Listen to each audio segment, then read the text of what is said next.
Tuollakin.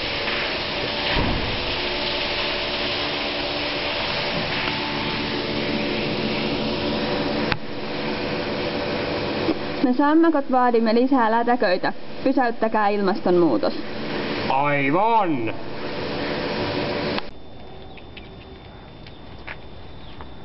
Mitäs meidän lumivuohien käy, kun ei oo enää lunta?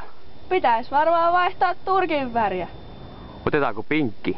Joo, se on kevään muotiväri.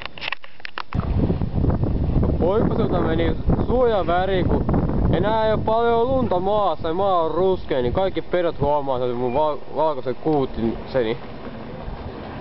Mutta tuossa eilen kirje Saimaalta, kun pesä romahti serkkunorpan niskaan, niin kävi poikasputeen jopa huonosti.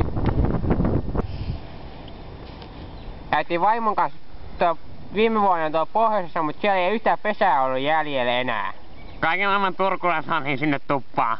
Ja pitäis heti pois.